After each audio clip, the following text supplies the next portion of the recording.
Thank you very much. So now we go to other members of the expert group, and we would like you to first to respond to what you've heard, but maybe also to add. I know that you are very discreet, and you ask yourself to be discreet and do not describe what is going on within the expert group. There were some open conferences, some experts have attended, Oslo, Washington, others. So certain things could be said.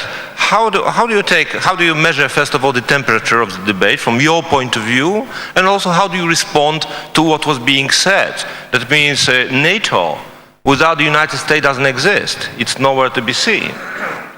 75% of NATO resources are American. So what the Americans are saying is important for all Europeans, but also, as you know, Central Europeans are paying here particular attention. So let's start with Professor Racine, if I may. Our French guest, who is Fondation Nationale de la Recherche Scientifique, but also a president of the Bibliothèque Nationale de la France. Thank you very much, first of all, for your invitation. And I apologize for my late arrival and theatrical arrival with my German colleague. But if you see that as a symbol of Franco-German friendship, that's fine for me. Perhaps some people here would like me to play a very favorite French role, which is to contradict the United States, but unfortunately I'm afraid I'm not able to play the role because I couldn't agree more with what has been said, especially by Pamela Cranbrook. Three very quick points as a response. First of all, we are frequently, I speak in my personal capacity. There's the French ambassador if you need to have a French official position. The question is frequently raised, what is the right balance between Article 5 missions and expedition missions out of area missions?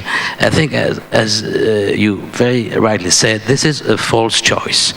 And the more you have robust and deployable forces able to act wherever they are needed, the more you are capable of defending your own territory if there is a threat.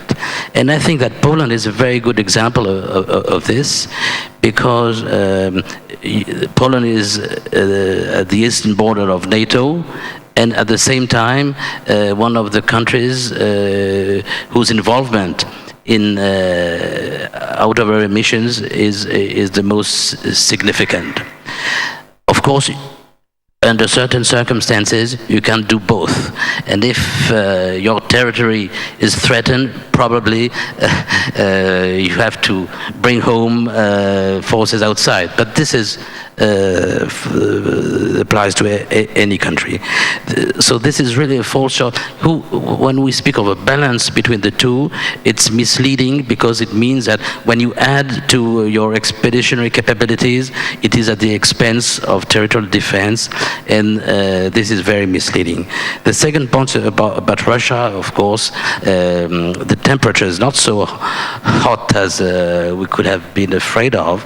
I think the key word, as long as Russia has this nostalgia of the Soviet era, something in our dialogue with NATO, there will be a problem in our. There can't be you can't treat Russia as an ally. There's really a problem we have to deal with. But if we project ourselves in the future, I think that the security challenges Russia will have to face will be eastwards, or not in Europe any longer. So we can expect that in the long run, this Russian mindset will change for the better.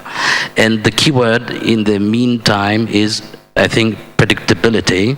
We have to build confidence and trust between ourselves by being predictable on a basis of reciprocity, of course. And the third point I would make, because it's very important, we can draft the most beautiful project for the strategic concept if it's only paper, if there are not the capabilities required, it will be in vain. And this is really a problem for the Europeans, because the weaknesses of NATO are in fact the weaknesses of European countries. Only 2 European countries match the requirements in terms of deployability, sustainability, etc., etc. We know that we are facing an economic crisis, but if we are not able, as European, to spend more effectively our resources, then it will be, I think that NATO will be in jeopardy in the long run. Thank you.